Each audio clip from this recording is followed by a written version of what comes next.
at the interface of conduction and convection is that as I discussed in detail, that even conduction happens in fluid, and we are talking about stationary fluid, but even in a flowing fluid, we talked about laminar flow, there is a conductive heat transfer from pipe wall to the bulk of the fluid, because there is no this direction movement in the fluid in laminar flow. But in all sorts of flow, even in turbulent flow, where fluid molecules are moving from fluid chunks are moving from here to here because of y velocity,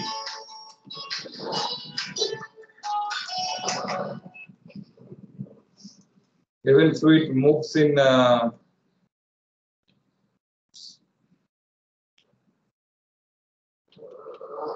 this direction because of y velocity. Even for such movement, there is a both conductive and convective heat transfer. So let us draw such things here. Say suppose a fluid. Sir, the screen is not visible.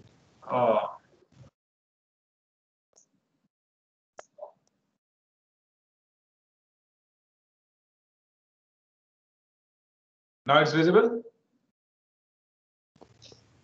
Yes, sir. Yes, sir. Now it's visible. So you're talking about Fourier's law. And if a chunk of fluid, so imagine a chunk of fluid which contains many fluid molecules.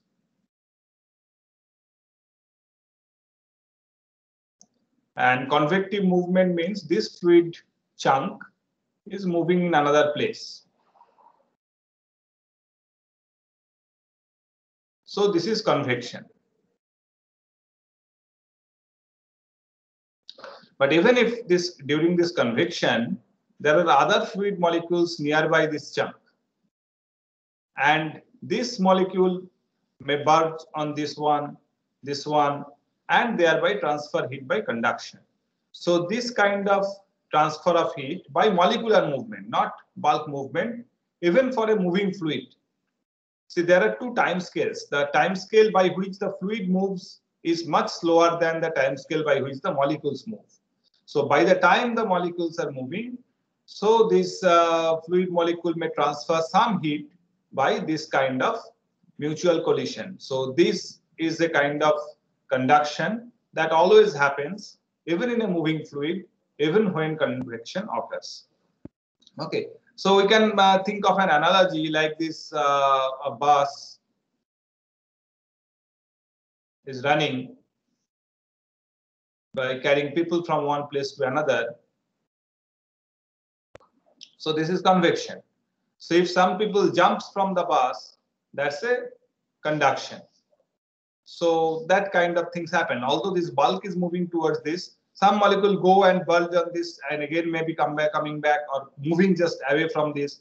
And also some outside molecule may also go by molecular movement. That kind of molecular movement always occurs and occurs at a much faster time scale than the convection.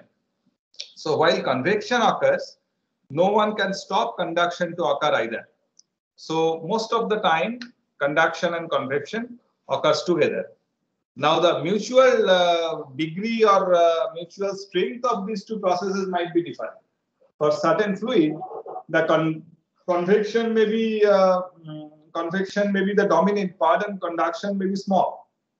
Another case, conduction may be dominant part, convection may be small. For example, liquid metals. So what will be the mode? Is it conduction or convection or both? Which one is strong, right? So fluid always doesn't mean that it has to be air, it has to be water. It may be liquid metal as well. So you have to keep your eyes open and your thought process clear to all such cases. So what we discussed so far is the conduction that can happen in presence of convection as well. Any question on this?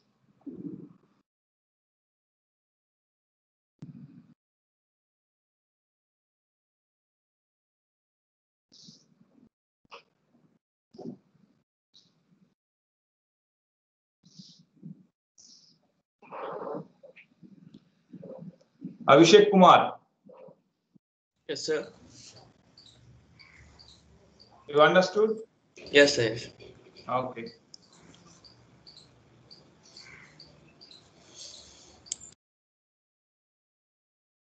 Gaurav Jha, Yes, sir. it's clear? Yes, sir. Molecular motion versus bulk motion. Okay. Paulami Chaudhary, Yes, sir. is clear? Yes, sir. Okay. Very good.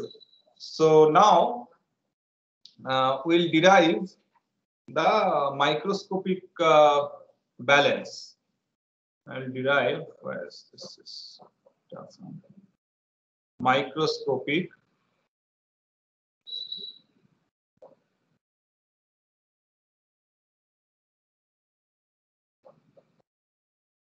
energy balance. So this term microscopic energy balance, can anyone tell me what that is going to be? What is the microscopic energy balance? Of course, we'll write that, we'll discuss that. I have some reason to ask that you may have some prior knowledge to this thing. So what is this? Microscopic energy balance?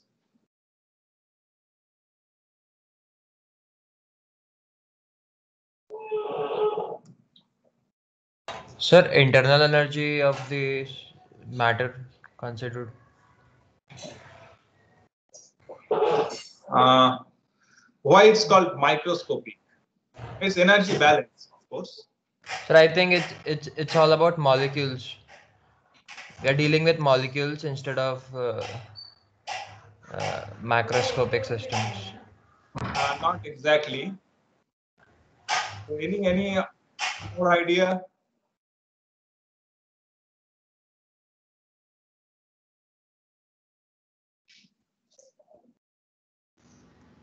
Conservation of energy in conduction process, because convection is macroscopic movement. So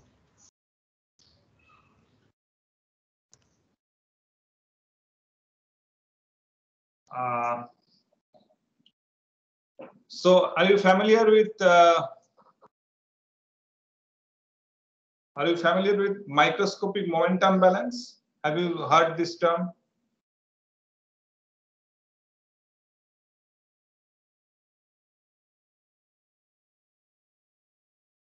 Okay, first tell me what is macroscopic energy balance, macroscopic mass balance. So in CPC, the kind of energy and mass balance you did, so those are over the entire equipment scale. So those are called macroscopic mass balance, or in general energy and mass balance. While we are talking about microscopic energy or microscopic mass or microscopic momentum balance, so we draw an elementary volume. So let me scroll it down.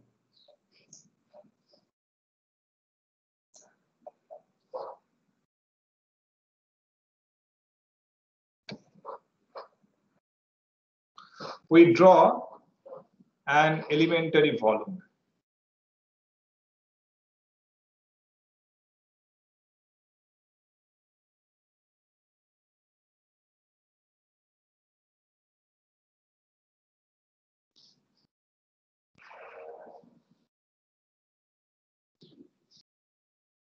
Okay, so since this is elementary volume, so this is X,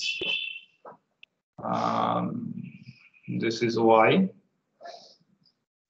so this is Z. So this is dx, this is dy,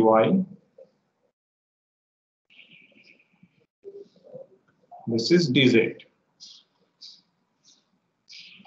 And since these are all continuum description, dx, dy, dz are much larger than molecular scale and much smaller than equipment scale. So have you seen such microscopic momentum balance? What is the name of the equation that gives you the equation what you get by?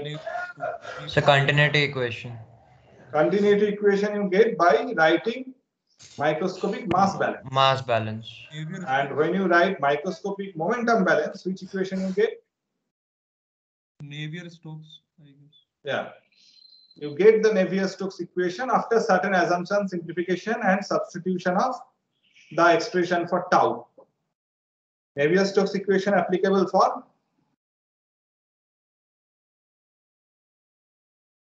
Newtonian fluid. of Laminar flow. no something constant. So I think density is assumed to be constant in that case. Density and Incompressible fluid. Inviscid. Viscosity and density constant. Viscosity and Inviscid. density. Inviscid constant fluid. viscosity density. If you substitute in the momentum balance, you get the what is popularly known form of popular form of Navier-Stokes equation. All right. So Navier-Stokes equation, you can write takes as a control volume, make a momentum balance, and you should land up with Navier-Stokes equation after substituting the constitutive relation. That means the expression for tau. All right. So for derivation of Navier-Stokes equation, if you have seen in Fox-McDonald, and I suggest you look at it, you will find even Mackett-Smith also have this derivation, I guess. Fox-McDonald definitely has. Any fluid mechanics book will have. So there are two ways momentum can transport in this control volume. So you are familiar with control volume approach, right? This is a differential control volume. Okay. You are familiar with control volume, right? Yes, sir. Okay. So there are two types of control volume you probably have seen in your fluid mechanics class. One is a macroscopic control volume. One is a microscopic control volume or differential control volume. So this is a differential control volume. And in this differential control volume, for fluid mechanical case, the momentum enters this control volume. What are the two different ways by which momentum enters this control volume? So convective and conductive. Yeah, convective means that a chunk of fluid is entering the control volume and it's taking momentum along with it. And conductive means basically viscous. That means like our conduction, just I have shown you here. Like this conduction here. So adjacent molecules transfer heat. Similarly, adjacent molecules can transfer momentum without having any bulk motion in this direction. Okay. So similarly, for heat also, both are possible. So let us see the velocity component. So velocity is u. So let us call ux. X direction velocity is ux. Y direction velocity is uy. Z direction velocity is uz. Okay. So per unit volume of fluid, what is the energy content per unit volume of fluid?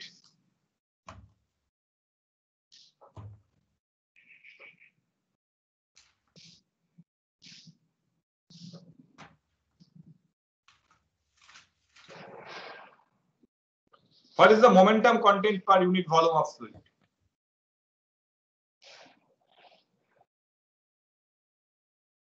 Sir, I think it would be half rho mv square. Per unit volume, there are something cancelled. Okay, I think it should be u and u times rho. Yes, sir. Half rho mv square. U times rho, obviously. Okay. So similarly, so that quantity is very vital for deriving Navier-Stokes equation. So this all courses are depend on previous courses. So all chemical engineering courses are arranged in such a way that they are actually prerequisites. So the stronger your knowledge of fluid mechanics, easier for you to grasp the ideas for heat transfer. and thermodynamics. Thermodynamics doesn't depend on fluid mechanics. So heat transfer needs some idea from thermodynamics. So fluid and thermo, these two are CPC, of course, CPC, fluid, thermo. As you make your ideas clear in these courses, so it will be easier to grasp higher level courses. If you keep weakening yourself, it will be harder and harder as you go ahead. So what will be better? It's always difficult to get everything clear in the first time you are taking the course. So I would suggest that look back the fluid mechanics course and Fox McDonald especially once, and learn some ideas which may not be clear to you at this point. So that will be very much helpful.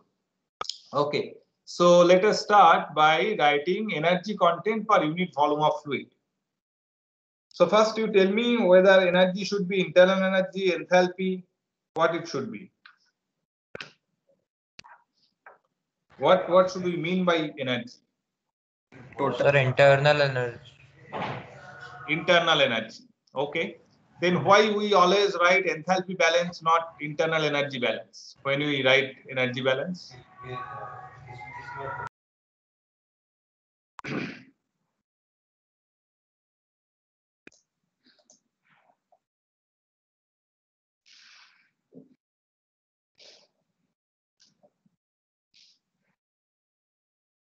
So I guess that because enthalpy is a path function and internal energy is a state function. No.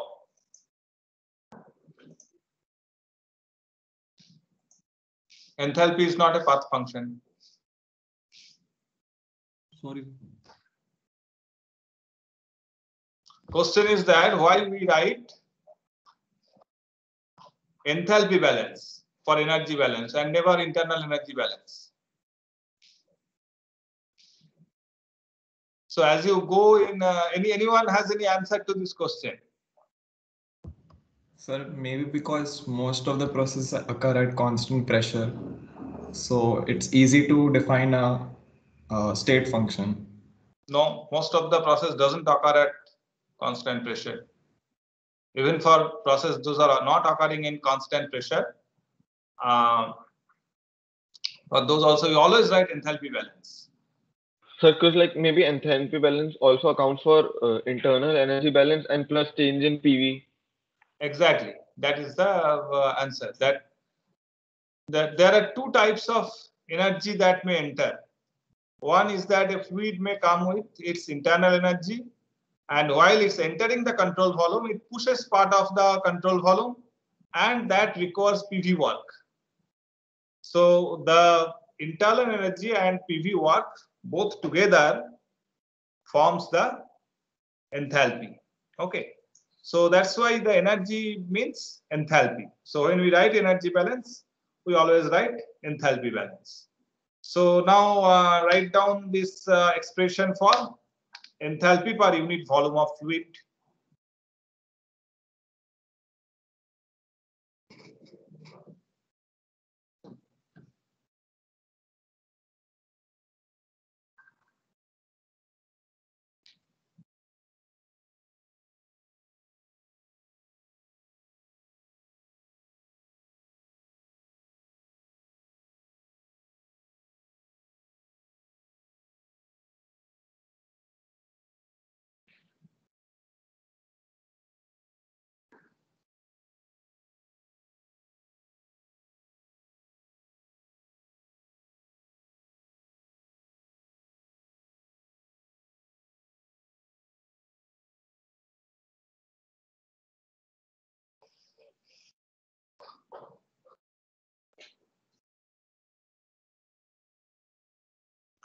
Okay, so once you write this, just type it in the chat box.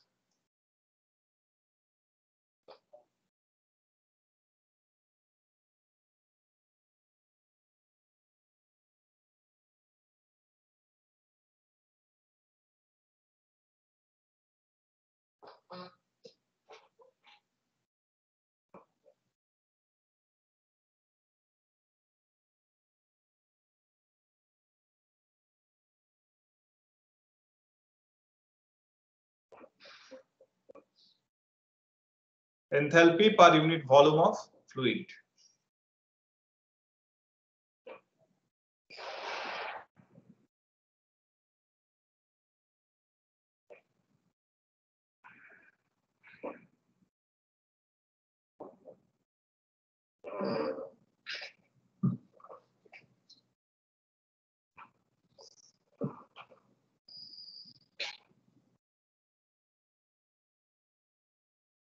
No, enthalpy. What is the expression for enthalpy?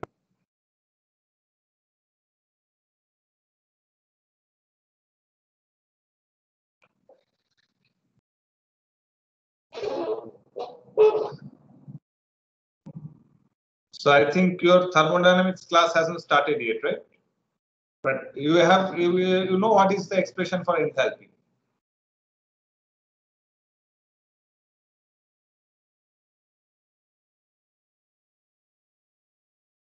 Enthalpy is denoted by H and dH equals to Cp dt. Yeah. Okay, so maybe because of your thermodynamics hasn't started yet, so you need some help here. Okay, so enthalpy is enthalpy. So this all enthalpy, energy, all these thermodynamic functions has to be in terms of some reference, some data, because absolute value of these are not known.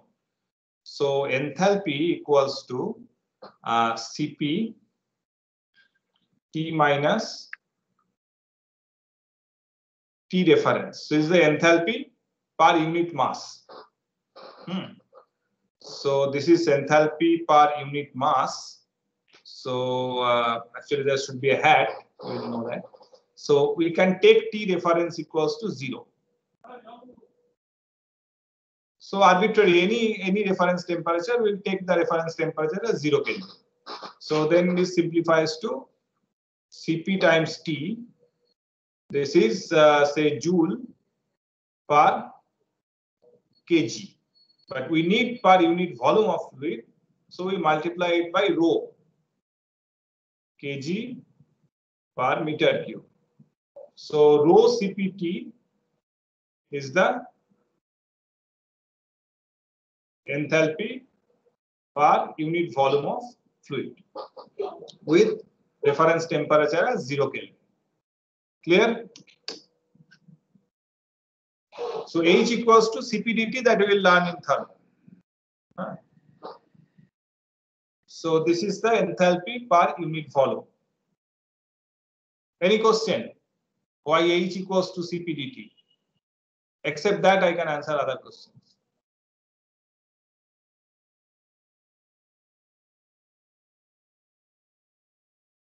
Okay.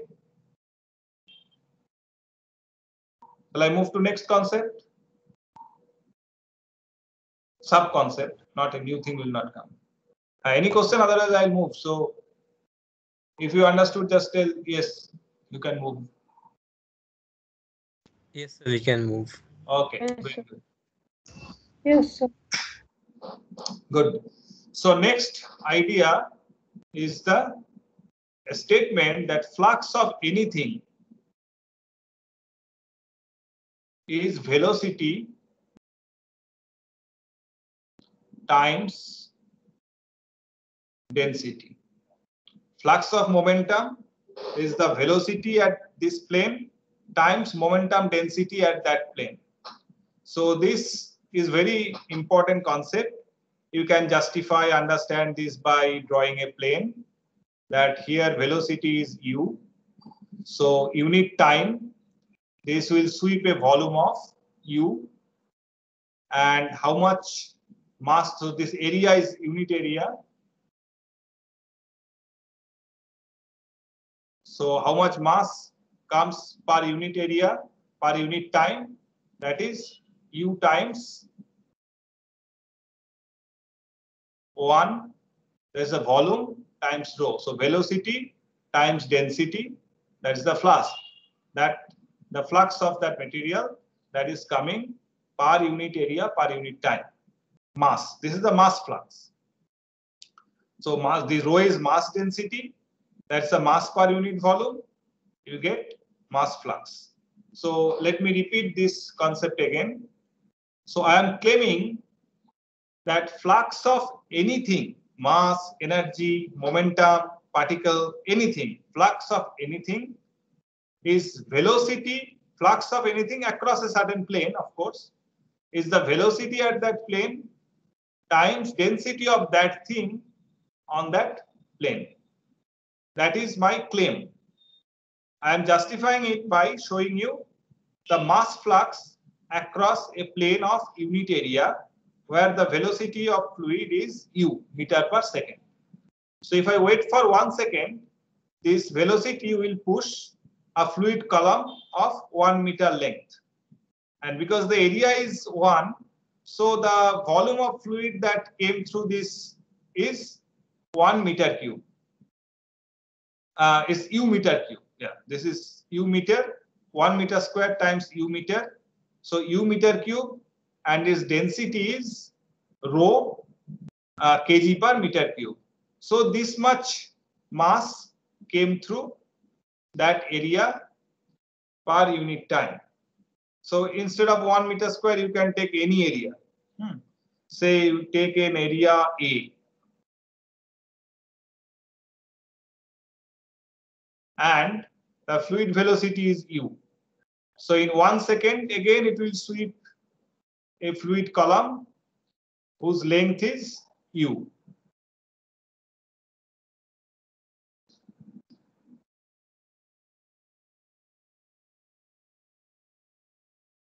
Length is u. Area is A. So total mass that came through that plane is A u rho in 1 second. So A u rho came in 1 second for area A. So if I divide it by area A, we get flux, velocity times density. So flux is velocity, flux of anything across a plane is velocity times density.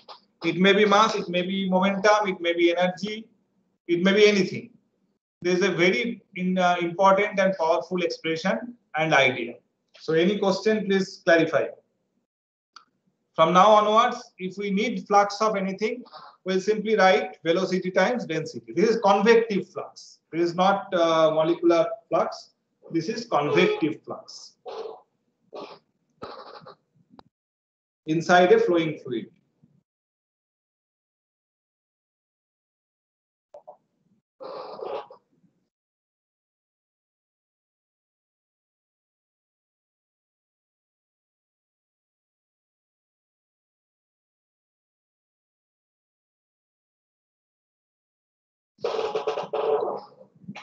Palak But I Agarwal. did not understand how flux of mass is equal to energy. No, flux of mass is not equal to energy. I am claiming that flux of anything is density times velocity at that plane. And I am explaining this by taking an example of mass flux.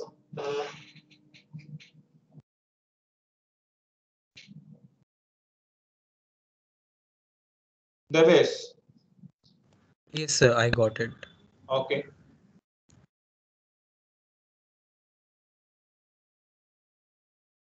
Roshni Kaur. Yes, sir. It's clear? Yes, sir. Soumik. Yes, sir. Clear? Yes, sir. Okay. Very good. So now let us go back. Okay. So now we'll write an energy balance for this elementary control volume. Okay. So what should I write in the left hand side?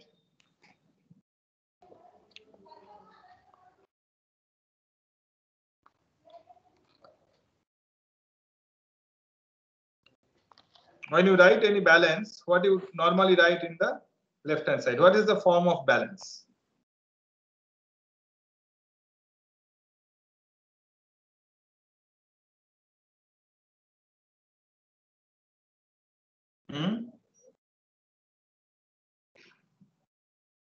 So we write it as left hand side, we always write rate of change of energy in the control volume. So what is that? What should I write here? Type in the chat box. Sir, energy entering minus energy exiting. Yeah, so that is energy, rate of change of energy in the control volume is energy in the control volume through all surfaces in all modes minus E out and what else? The effect of forces? No. A bit louder. No, sir. So one term is still missing. What should be that term? Should be right. Stored Energy generated. Exactly, energy generation. Okay. So because you see that it may be a nuclear reactor, it may be inside a reactor. There some reaction is happening, so that might be giving rise to heat generation. So we need.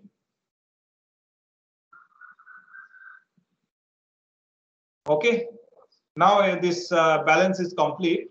So I have to write dy dt of E control volume. Okay.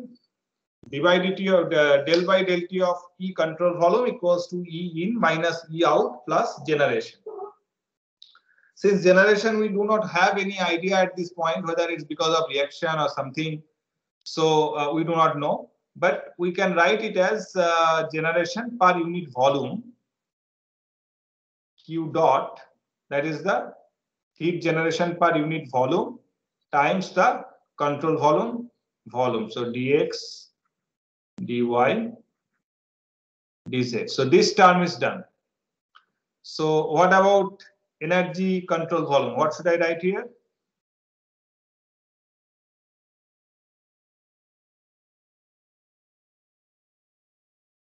Rho CPT. Rho CPT times Volume. dx dy dz.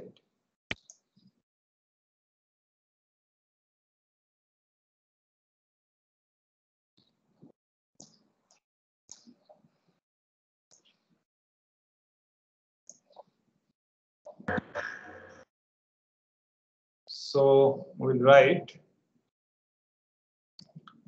rho CPT. This is the energy per unit volume as per this expression. And volume is dx dy dz. All right. So this is the energy balance. Now we have to write E in and E out. Rather, this is E dot. So dot means rate. So E dot in, E dot out. So now in the control volume, what are the modes by which energy can come in?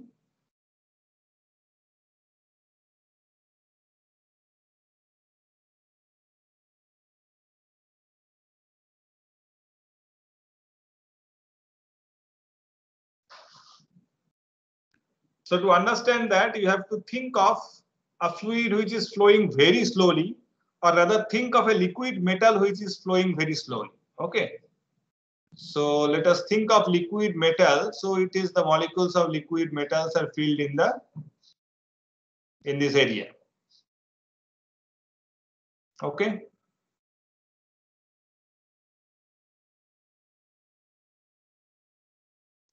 And velocity is very, very low, almost zero. Okay. So can you write this? So all we need to write here energy flux. So energy in we'll write for any plane. So all these 6 planes we have to write. For any plane, we have to write energy flux times area of this plane. So for summation over all planes, right? Energy flux times area, summation over all planes, that will give you total energy in the control volume. So in all planes, we need energy flux. Area we know, so dx, dy, dy, dz, and these are the area of all these 6 planes. So area is not a problem. So we need energy flux in all these planes. So can we write an expression for energy flux, say in this particular plane? So try to write an expression for energy flux in this particular plane.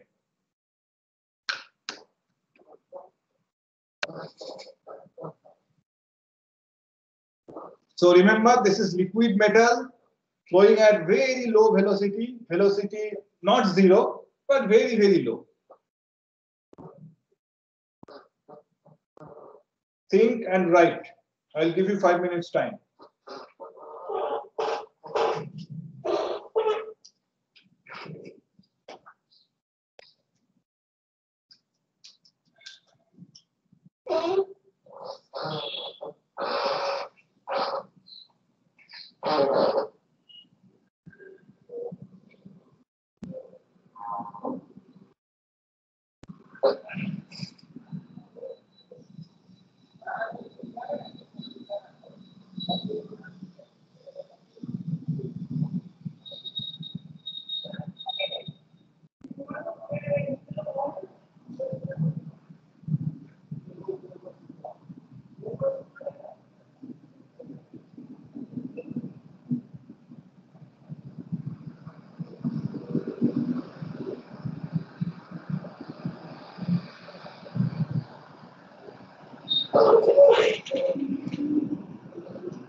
Okay, so first tell me that the energy flux that coming from this surface that I have. Sir, sir, I think the flux would be zero. मतलब total summation of flux into area would be zero.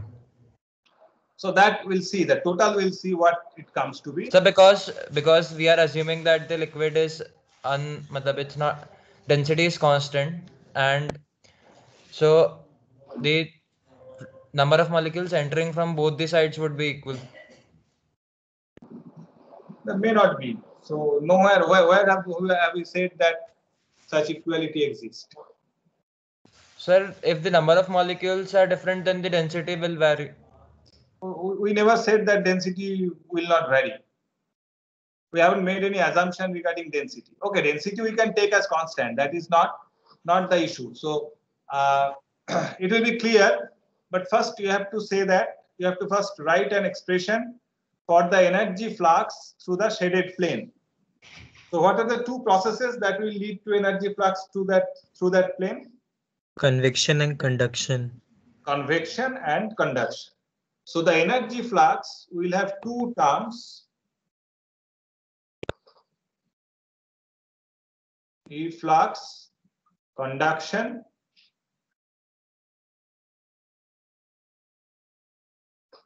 convection. All right.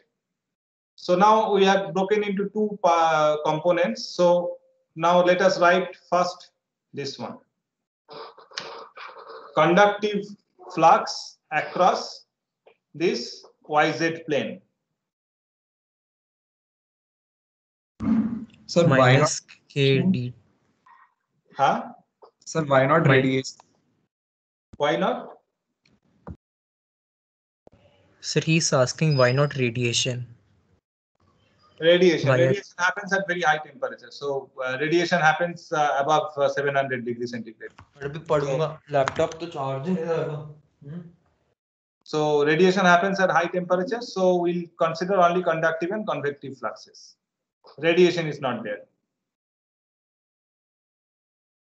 If it's there, there will be radiation will not depend on many material properties. So radiation flux is a completely different game. We'll see it later. So for time being, suppose that no radiation. So what will be the expression for energy flux conductive? Minus K del T by del X into dy dz. Okay. So that is my conductive flux because it is the Fourier's law is here itself. So, oops, what happened? So that comes from this very Fourier's law. Okay. So this conductive flux is minus K times partial T partial X. All right. At X. If we say that this is at X, this plane is at X, then we can say that this plane is at X plus dx. That's how we'll write all these planes. Huh?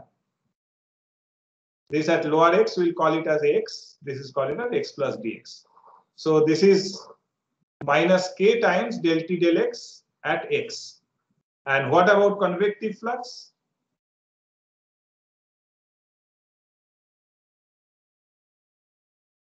Everything on the screen. So all you need to write these are on the screen. Sir, UX into rho CPT. Yes, exactly. So this is plus U velocity times rho Cp T evaluated at X. Okay.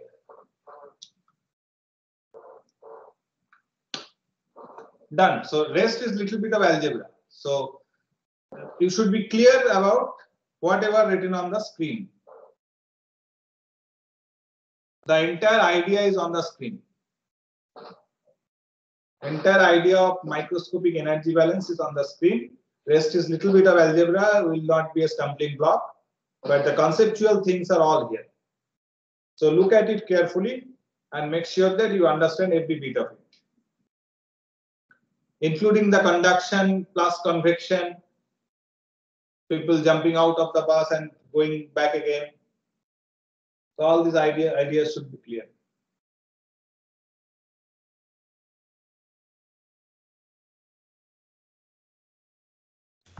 Sir, in the beginning, you mentioned that the fluid is moving very slowly. Does that have a significance on this derivation, or?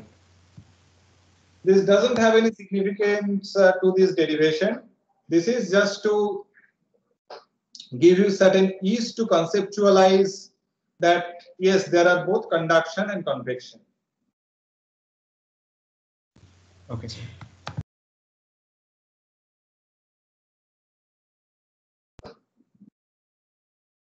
So the terms we have written is only for like X direction, right? We Yes. also have to. You have to add write for it. that comes for both Y and Z direction.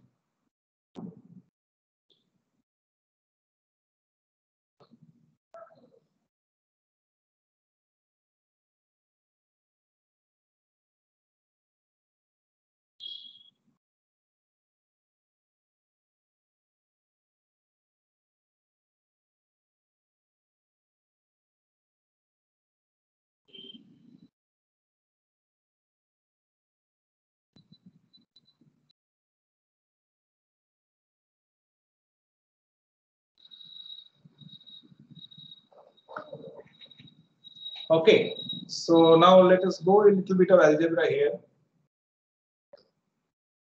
I'll just show one term and rest you can derive yourself, and your textbook also has this energy balance.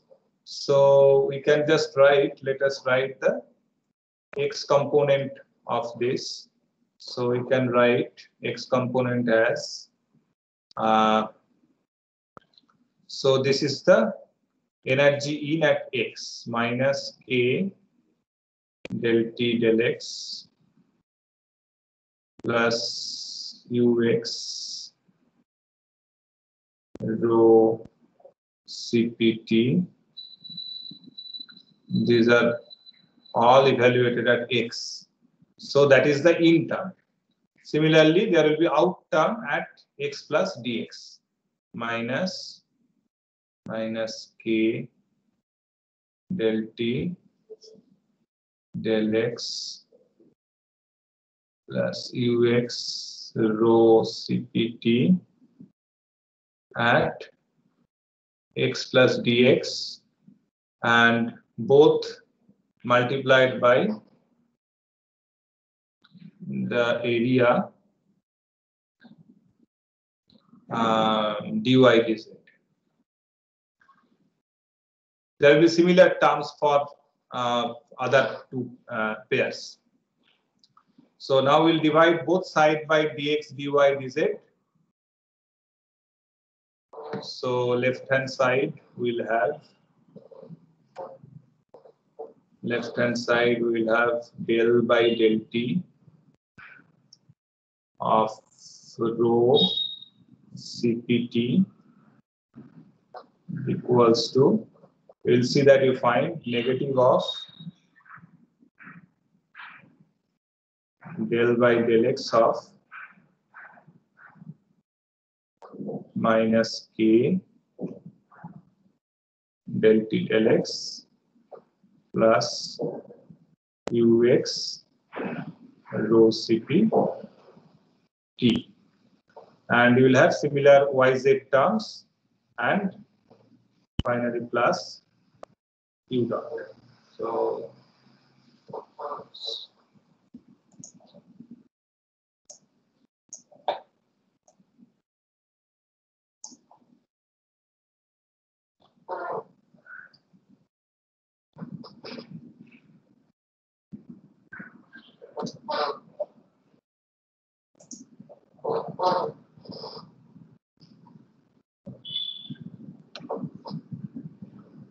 plus q dot. All right. So then this simplifies to del by del t rho cpt equals to, so k times del t2 del x2 minus rho cp del by del x of uxt. Okay, so now we can take the assumption that rho cp is constant properties. So we get del t equals to k by rho cp. So I can write other terms as well.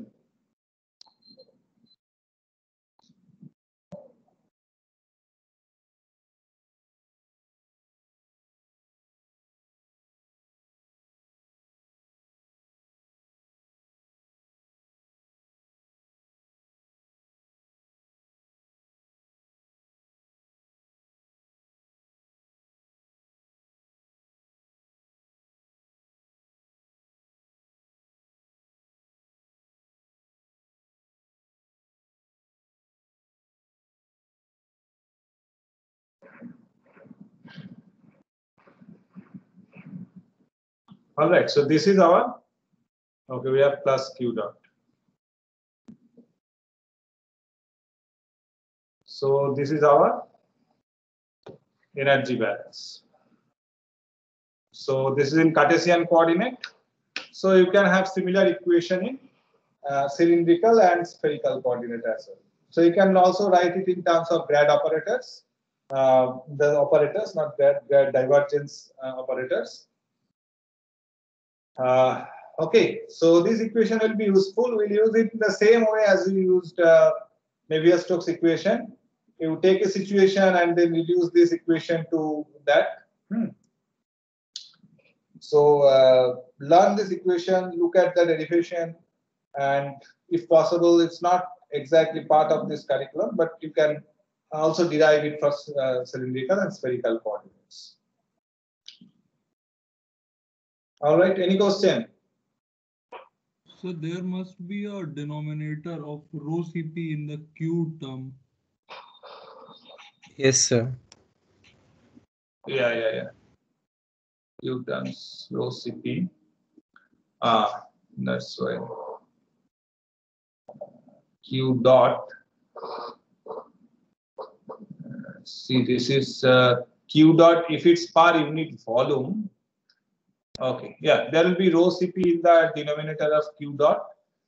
But possibly there is some definition of Q dot. Okay, for time being, let us see that there is a rho Cp. So what what I am remembering is that this Q dot is defined such a way that this rho Cp doesn't appear. I'll check that. But yes, the way we derive, that is rho Cp will come here. Anything else?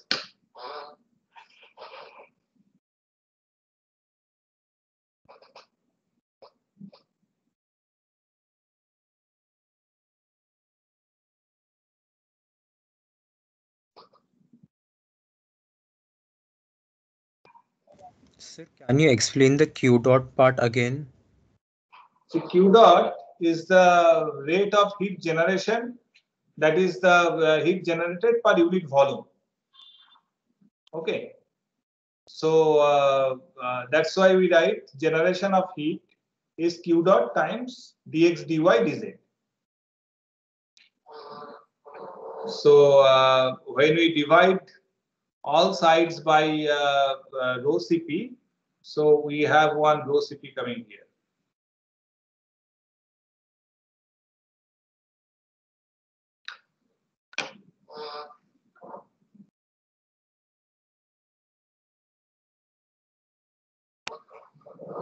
Check it, rho Cp comes here.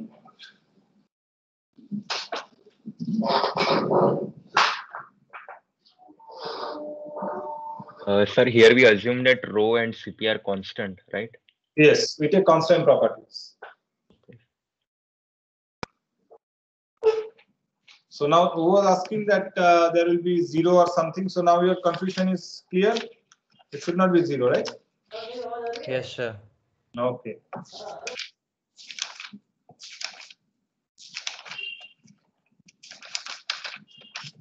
Okay, now it's time for 10 minutes break. So it's 11:56. What is the time you are seeing? So are you seeing the same time, everyone? Because I'll come back on sharp time. So it's 11:56 here. Yes, sir. So we'll come back at 12:06 exactly. Okay. So I'm here. So you have any question, you feel free to ask. So this break come question answer time.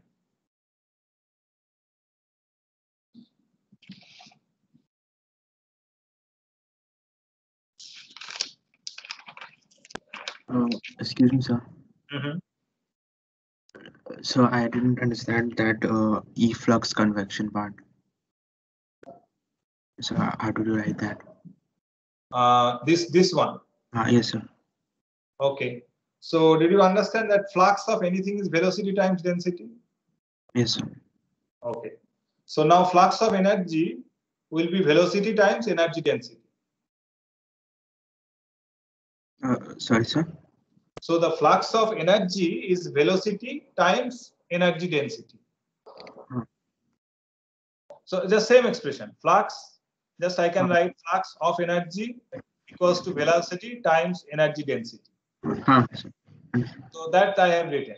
Flux of energy is velocity times rho Cpt is the energy density. You see energy content per unit volume of fluid.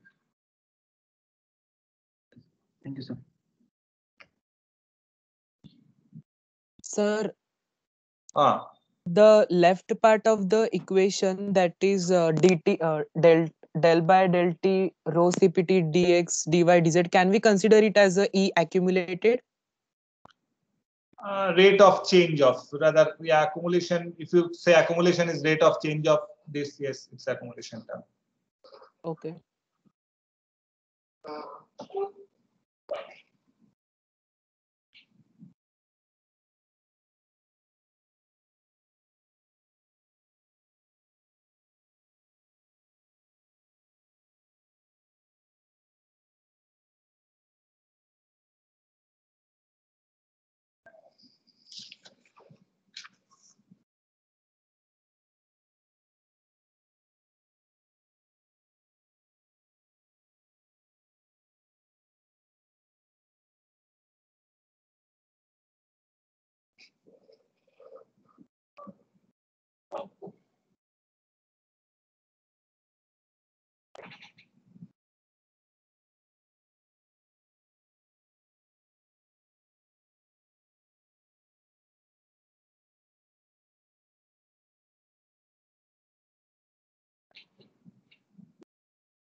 Now, 1 second.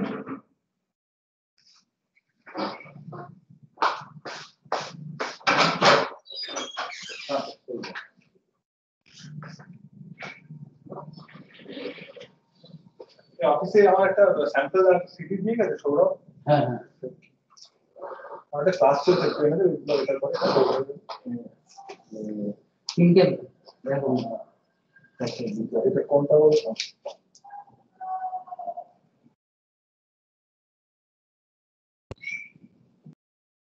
Stainless steel ladle platform.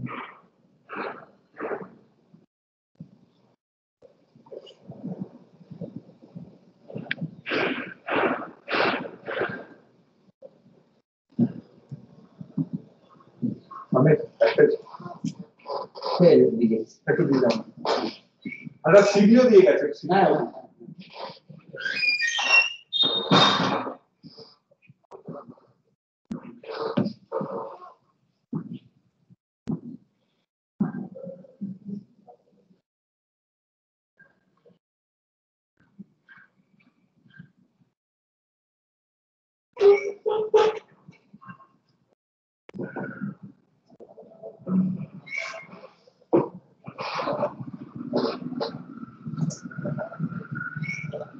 हाँ, good morning madam.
Okay, so let us resume.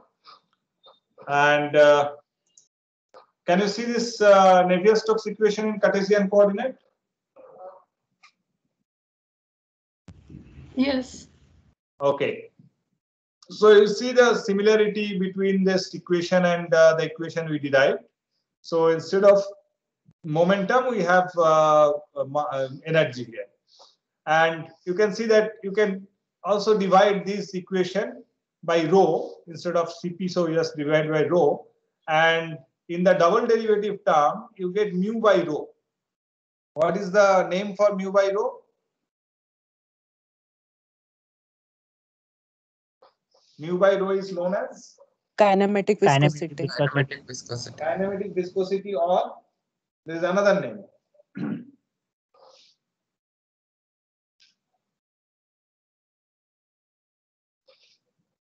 Anyone has any idea what is the other name of kinematic viscosity? It's also known as momentum diffusivity. Okay.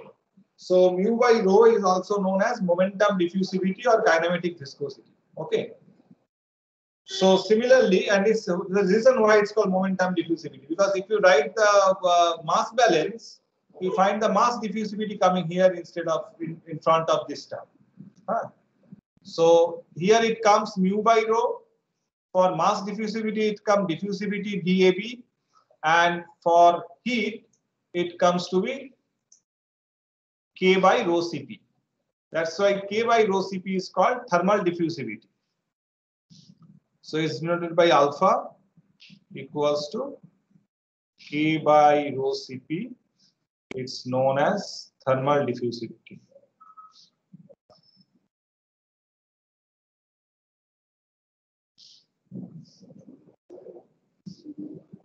Okay. So now we go back to our conduction studies again. And if in the conduction studies, most of the cases will have won't have any velocity. So ux, va, ux, uy, and uz, all three will go to 0. And this is the heat equation for pure conduction. If convection is there, so these equations will come. So you can also see that you got convection study, you need a very strong, you need all knowledge of the flow field. Okay. So we learned the Fick's law and the energy conservation that comes from Fick's law. Another law will also require for even for conduction study, that is called Newton's law of cooling.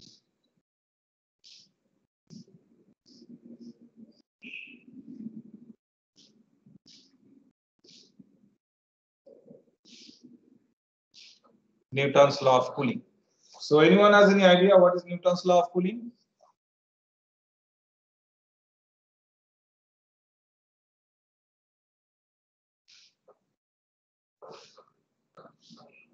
Okay. So let us think of a small differential area dA, and if you go in the normal direction from the area, and this temperature is T surface, and far away from the surface is temperature is T infinity, and fluid is flowing over the surface, the heat flux Q convective equals to a constant H times Ts minus T infinity. So this is called Newton's law of cooling. So H is called heat transfer coefficient.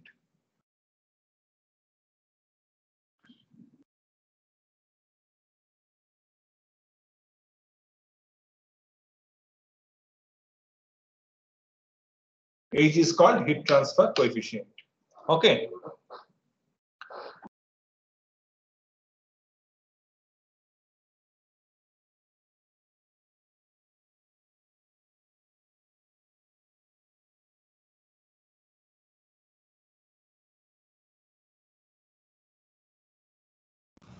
Sir, you're on mute.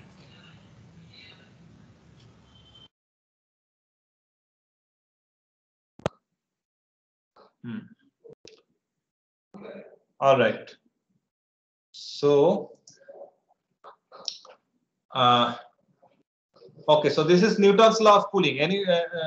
So when I was talking about Newton's law of cooling, I was muted, or was that time it was okay? Sir, you were muted at that time. Okay. So let us start over again. The convective heat transfer is described by Newton's law of cooling. Okay. And for understanding Newton's law of cooling, first think of an elementary differential surface which is at a temperature Ts. And far away from the surface, in the normal direction in the surface, the temperature is T infinity. So if that is so and fluid is flowing over the surface in certain manner, the convective heat flux is H times T surface minus T infinity. And H is called heat transfer coefficient. As long as the conduction part of this course is concerned, we'll assume that the value of H is known. And as long as the convective part of this course is concerned, your entire attention will be towards predicting or knowing what will be the value of H for different situations. Questions?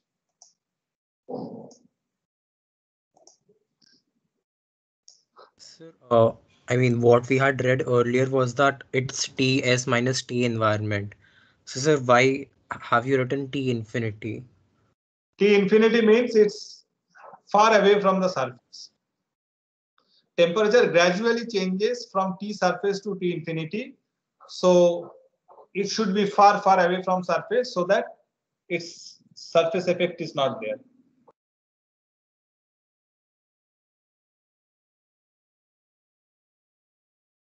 This oversimplified version what I said, but this the entire discussion will come in the convection part. What is T infinity? How far it should be? If a pipe flow there is no T infinity, what should be instead of T infinity? All these things will come up. But for time being, we imagine that some far away temperature. So please, can you repeat the part in which you explained that we assume it to be known for conduction and focus to find it when it is a case of convection? For conduction part, we'll assume that the value of H, that is heat transfer coefficient, is known to us. Okay, now who will supply this value? That's the one. When you study the convection, you will learn how to obtain this value of heat transfer coefficient for different situations.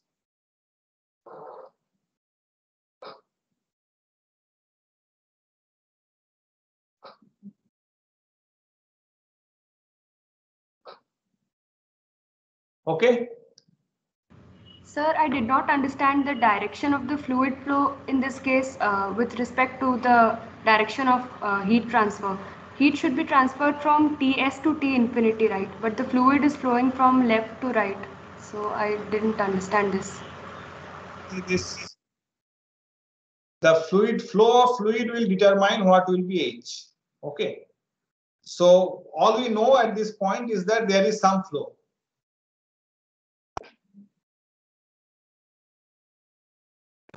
Okay, sir.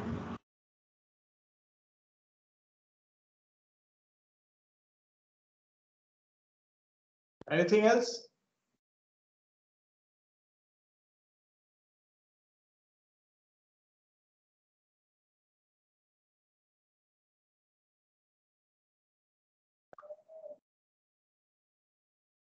Okay. So yesterday what we did is that we solved a problem of steady one-dimensional conduction.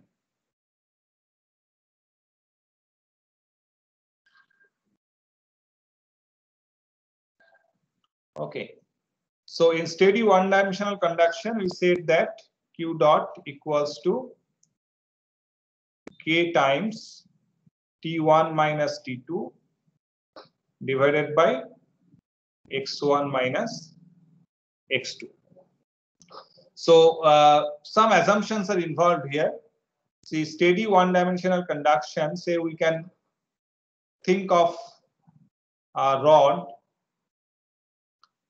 and we know that any part of this rod, whether it's steady, unsteady, whatever it is, we know that Qx, so say this is x, and this is T1, this is T2, and we also know that say T1 greater than T2, and Qx equals to minus k times dt dx. Okay. Now, when we are talking about steady conduction,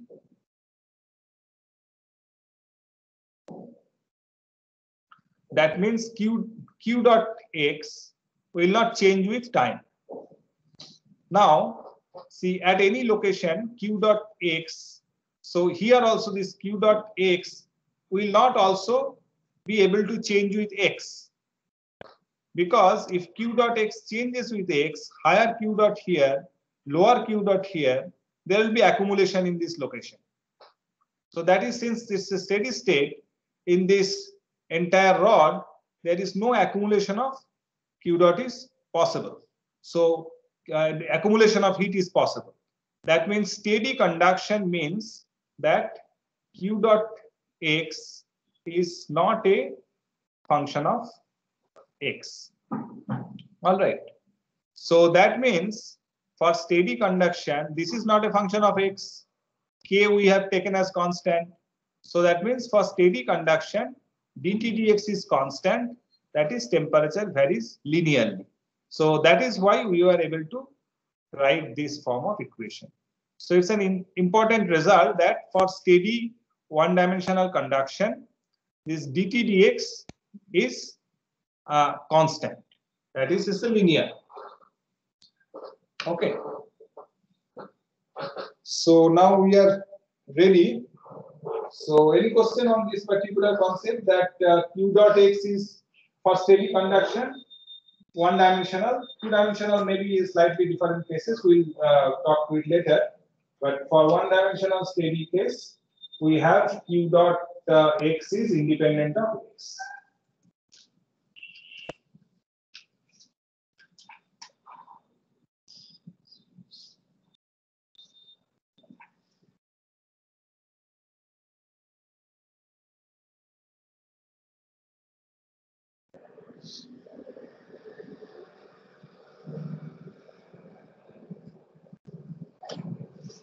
Okay, so now let us go to the next problem, that is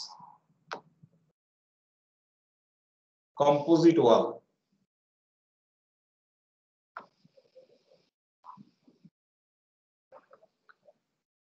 So we have,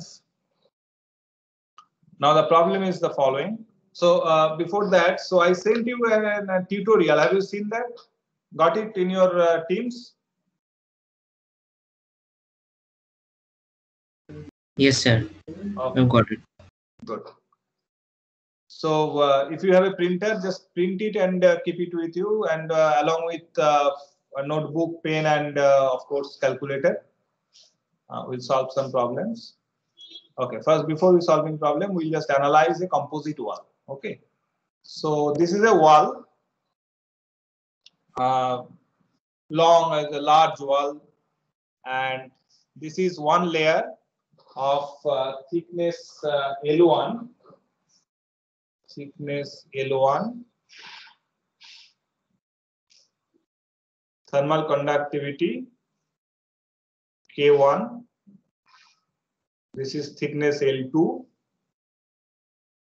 thermal conductivity K2. This side of the wall experiences a temperature of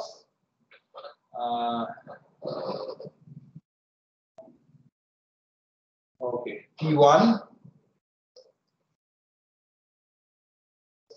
This is T1 temperature. Here it's T2. And in between temperature is T1.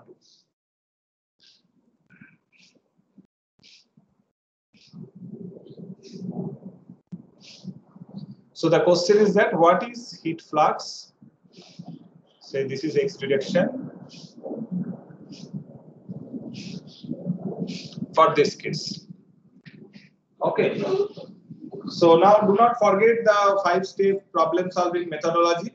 I want you to obtain q dot x.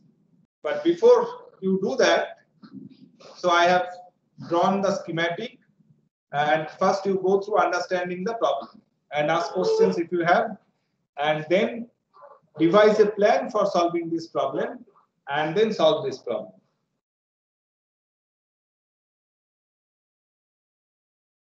How will you find q dot x?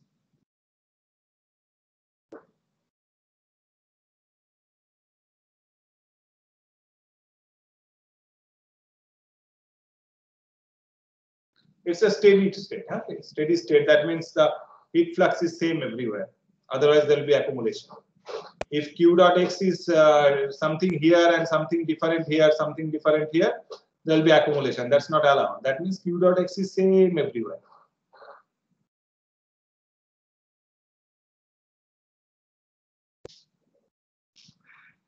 So can you repeat the question once?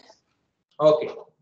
So we have a wall of two different materials, of two different thermal conductivity and two different thicknesses. Okay.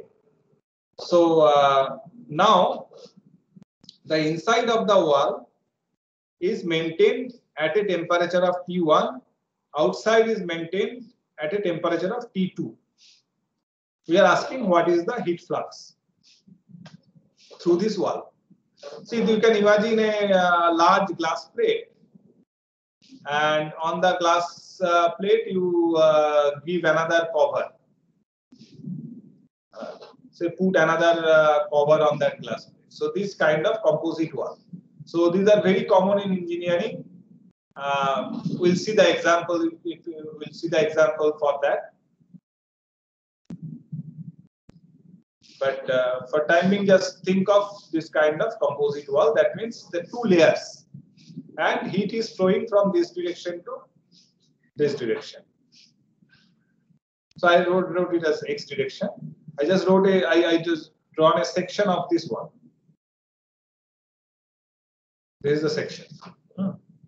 There's two different thermal conductivity, K1, K2, thicknesses are also different. Is the problem clear to everyone? If the problem is not clear, ask question.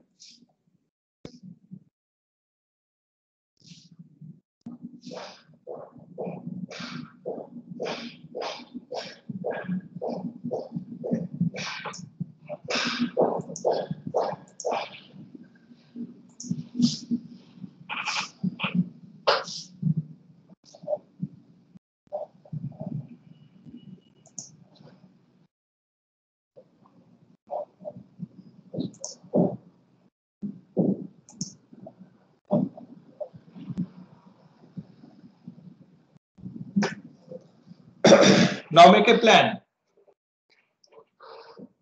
So you know steady 1D conduction. So if I remove the second layer, you can readily find out the flux in the same way like the previous problem. So what is disturbing you is that T12. So now also you have to write what is given, what is not given. T1 is given.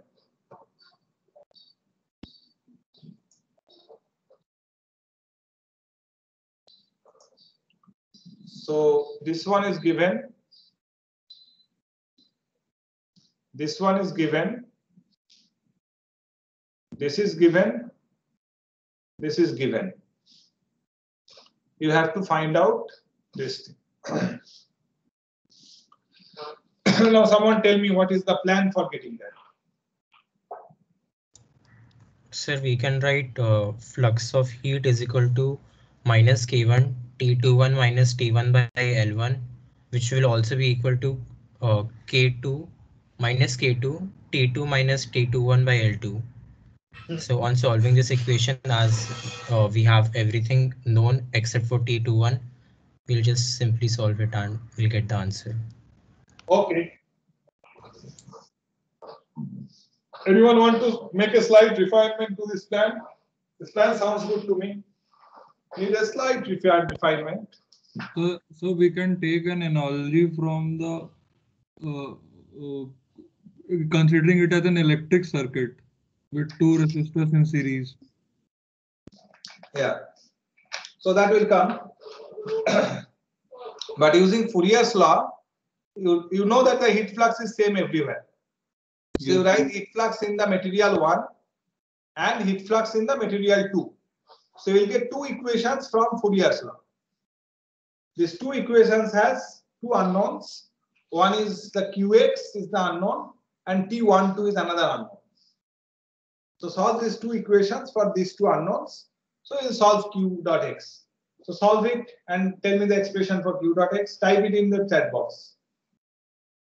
Should not take more than 5 minutes.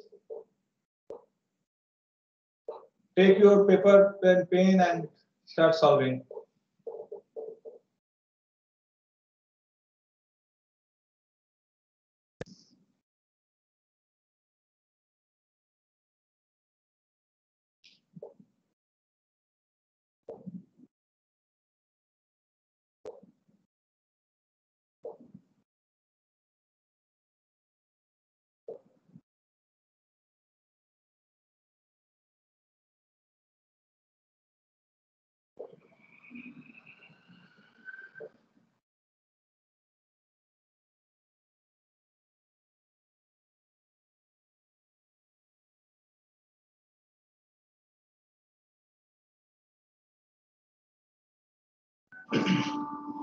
Sir, L1 by K1 Q dot plus L2 by K2 Q dot is equal to T2 minus T1.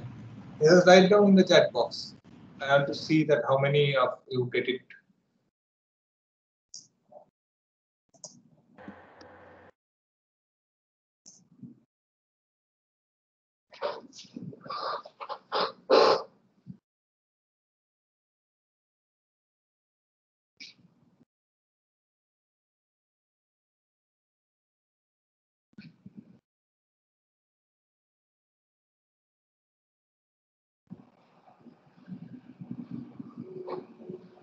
Yes, coming. Good, good, very good. Some more.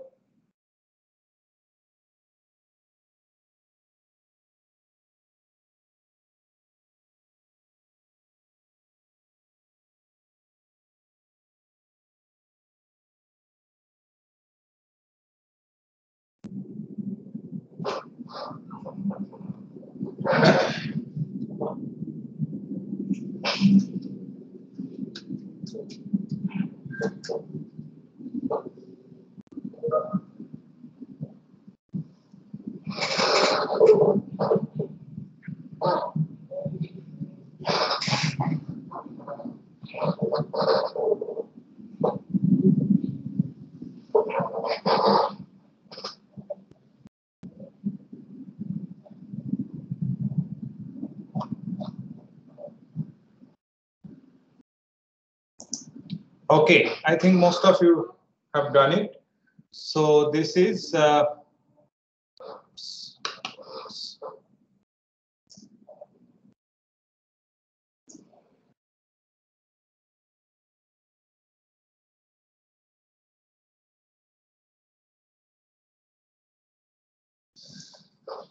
so we get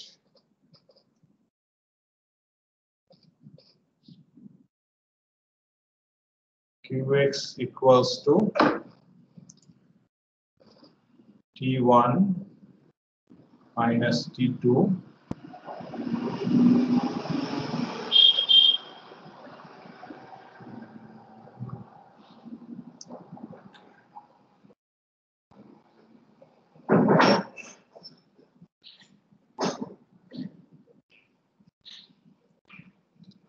all right, this is correct.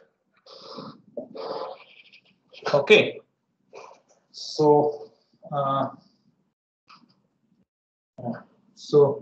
this is our the heat flux in the positive x direction. So T1 is greater than T2. So T1 minus T2 divided by L1 by K1 plus L2 by K2. So you can see that it has striking similarity with Ohm's law, where this T1 minus T2 acts like voltage.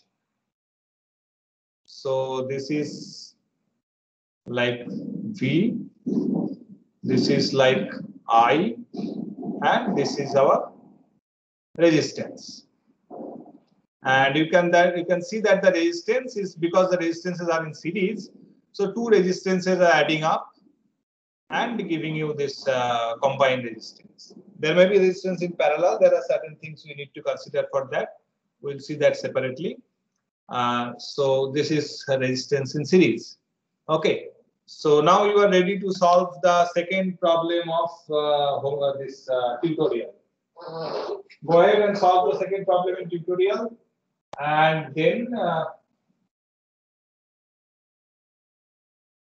type the value of heat flux you get in BTU per hour. Sir, in this equation, shouldn't it be T2 minus T1 instead of T1 minus T2? So X direction, T1 is greater than T2. So heat flux is in positive X direction. So X direction flux is positive. So I don't see what is wrong here. So if I write T2 minus T1, so then it will be negative X direction flux.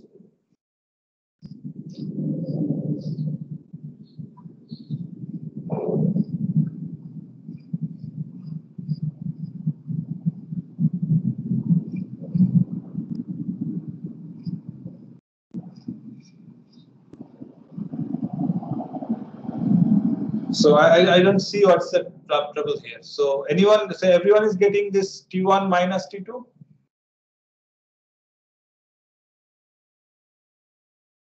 So if you take the coordinate system as shown,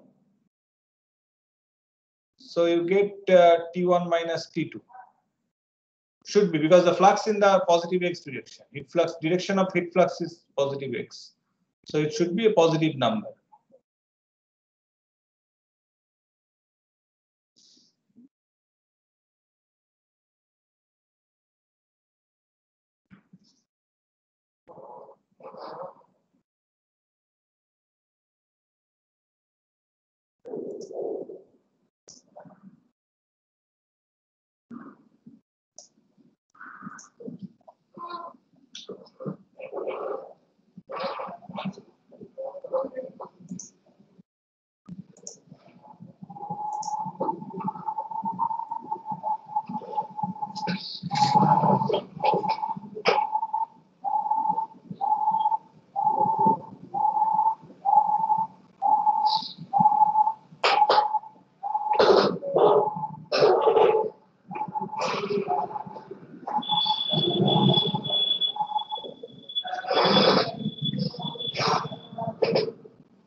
Yes, correct. Some more people, please send.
I'm counting the correct answers. So all are correct. Answers are coming correct.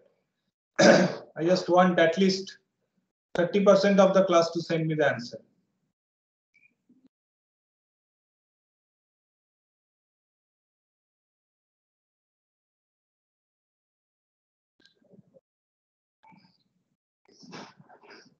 These are easy problems, but if you keep skipping those, then this tougher problems will become even tougher.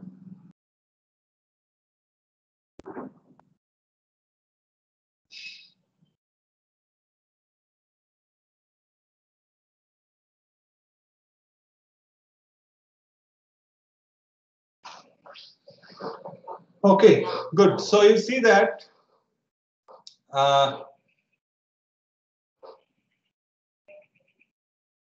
the heat flux reduced substantially by adding a small air gap, and that's why you see the ice cream fridges. You see that this kind of glass covers are used.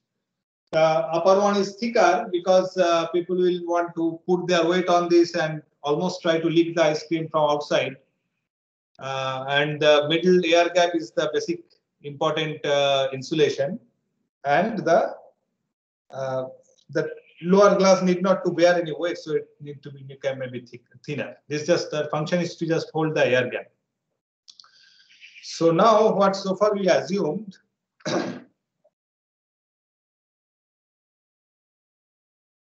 Yeah, we got a large number of responses. So far what we assumed, even in this case, you see that it's a composite wall, and just let me draw a single wall. We assume that the temperature at this and this end, these are known. The question is that how will you know this temperature? You have to put a probe on the surface, but most of the time you do not put a probe on the surface. That's not possible. So what you assume actually is that you cannot put a probe on the surface. You put a temperature probe here, a thermocouple here, a thermocouple here. Okay. So you measure this temperature. Then what you do is that you assume this to be a very well mixed system, an ideally well mixed system, so that this fluid temperature doesn't change from bulk to surface. That we assume implicitly. We didn't say that, but when you said that the surface temperature is known, I supplied you surface temperature in both problems. That basically implicitly assumed that the fluid temperature and surface temperatures are same. But that is idealized, and that is not true case. What happens usually is that there is a temperature drop between the surface and bulk, and inside solid there is a linear change in profile, and then again from solid to bulk this kind of temperature variation occurs. Okay, so now if I give you this bulk temperature in the fluid instead of supplying the surface temperature, so let us call it Ti. Let us call this temperature far away from the surface in the bulk. This is Ti. Let us call this temperature T inside but at wall.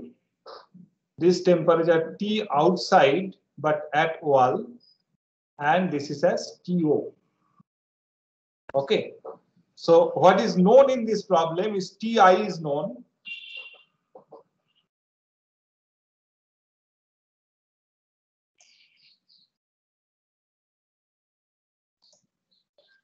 So Ti is known, To is known. It's known that it's a steady 1D conduction in x direction. That means that Qx here, Qx here, Qx here, all are same. And also this Hi and Ho are also known. You have to find out the heat flux. What is not known and you have to find out is TIW is not known, TOW is not known, heat flux Qx is not known. Okay. So now obtain Qx, expression for Qx, use the strategy. So first tell me what is your strategy for getting Qx?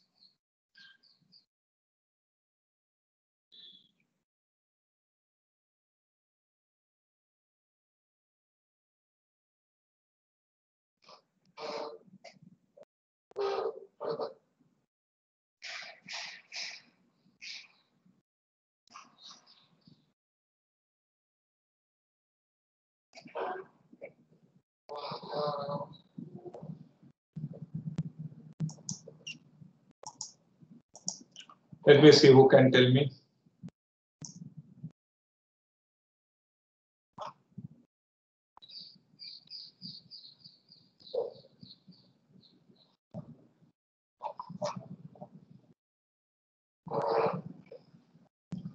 Vivek Shureka. Vivek Shureka.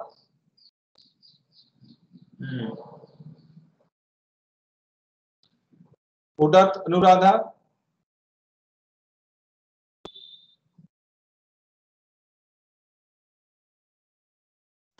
Yes, sir. What is your strategy for this problem?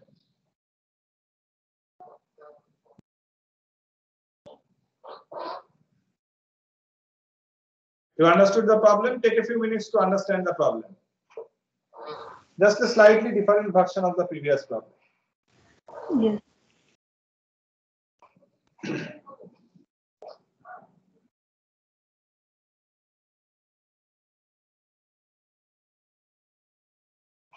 And then tell me what is your plan for solving this problem.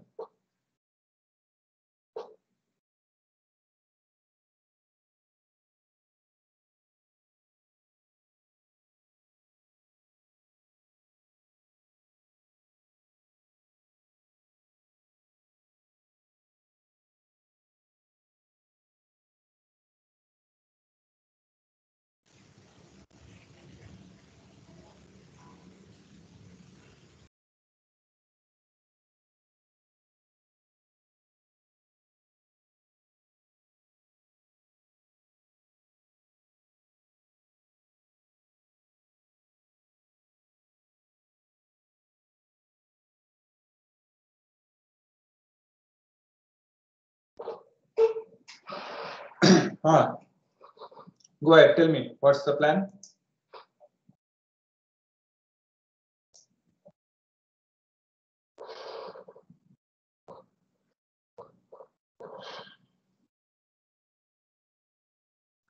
Okay, let me see others if they are ready with some plan. Samil Varilia. Yes, sir. What's your plan?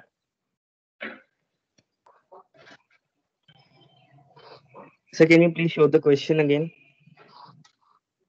So the slide.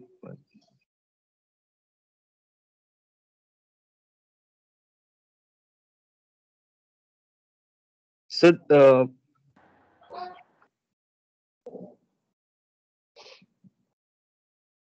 why it's so hard? yes, sir.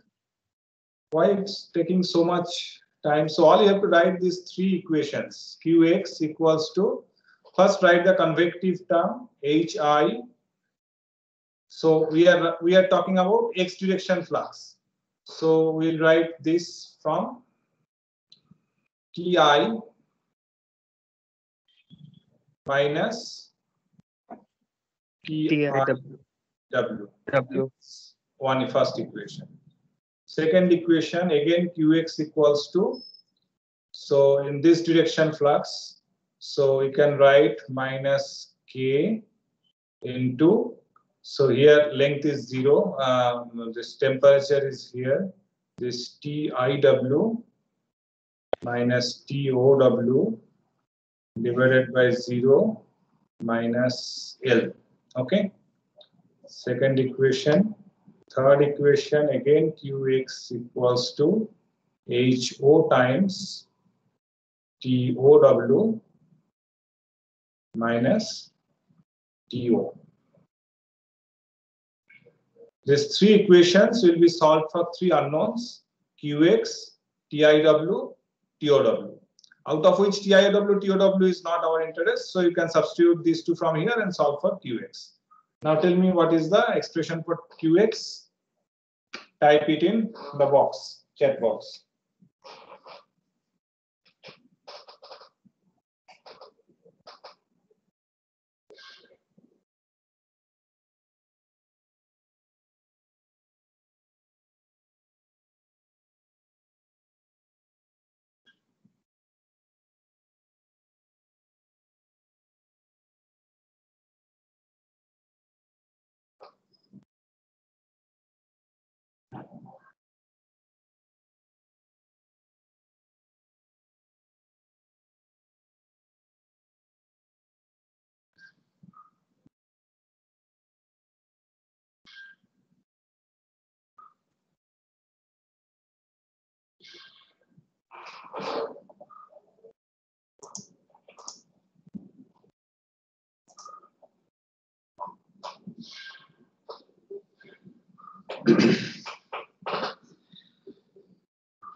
Yes, very correct.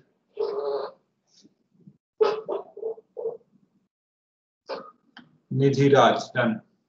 Who else?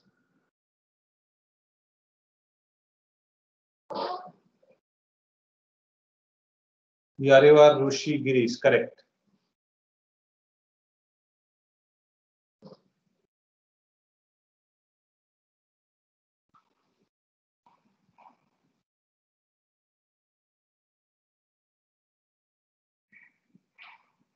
Five more. Devesh, done. Pooja Sharma, done. Three more.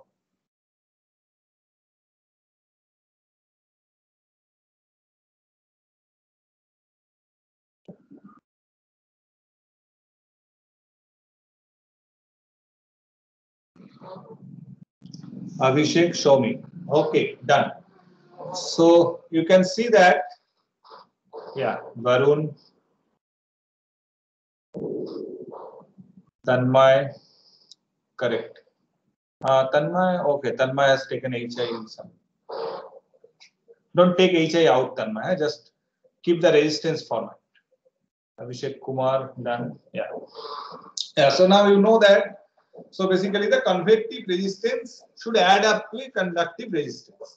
And convective resistance is 1 by HI. So we know that Q equals to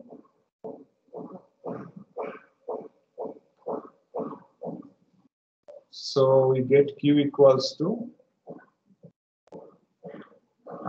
Ti minus TO L over K 1 by HI 1 by HO. Okay. So it can also be written as Q equals to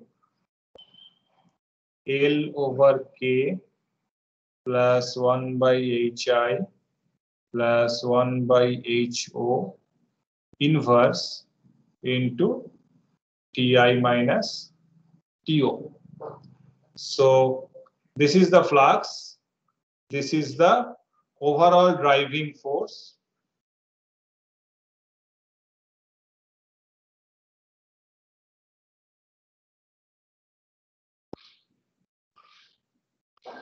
And in analogy to our Newton's law of cooling, which Q equals to H times delta T. So delta H is called heat transfer coefficient.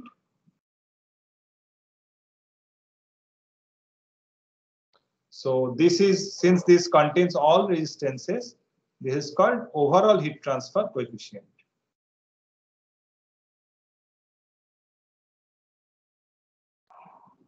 Okay. So this is a nomenclature. So this is written as U times, this is the notation for overall heat transfer coefficient, capital U, Ti minus To, where 1 by capital U equals to 1 by Hi plus 1 by Ho plus L by K. All right. So expression for Qx you yourself derived. All I did is that I just rearranged this slightly and call this total resistance as overall resistance. That's all. And we say overall heat transfer coefficient. Inverse of the overall resistance we called as overall heat transfer coefficient.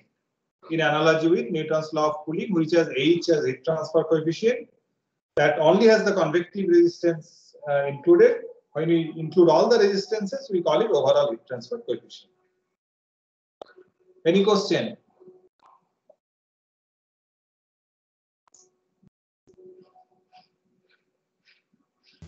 Sir, does the non-linear change from Ti to Tiw have any effect on our calculations, or are calculations accurate? Calculations are as accurate as your heat transfer coefficients are.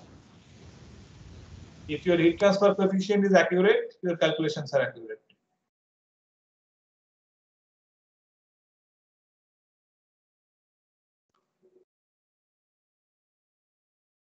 See, heat transfer coefficient, this also is like has some temperature functionality inbuilt in this.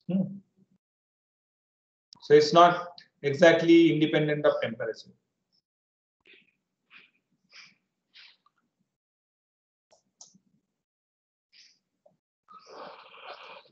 But for timing, we'll assume that's a constant known as a function of whatever temperature it's required, that is given to you.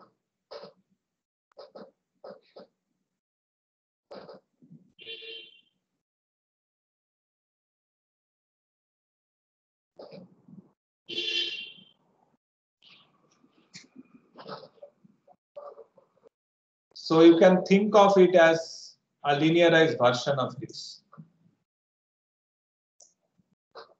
So you can think this as, when you write it as this expression, so it's a linear version of this. Something like that.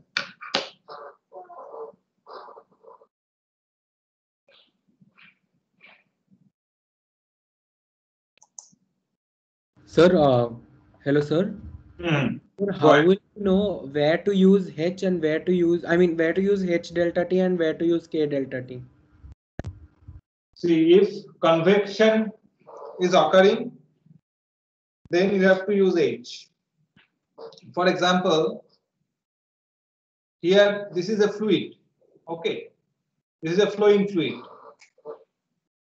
Or this is not a stagnant fluid, unless it's said that the air is completely stagnant, devoid of any motion, you should use heat transfer coefficient.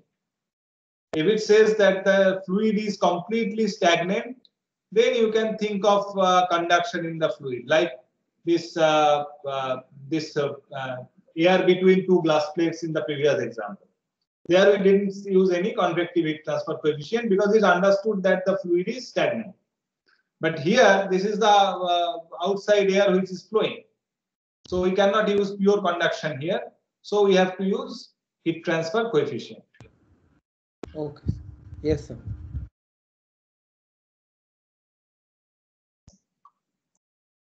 Okay, so no more content today. So I'll still stay for a few minutes for answering questions. So if you have questions, feel free to ask. If you don't have, feel free to leave.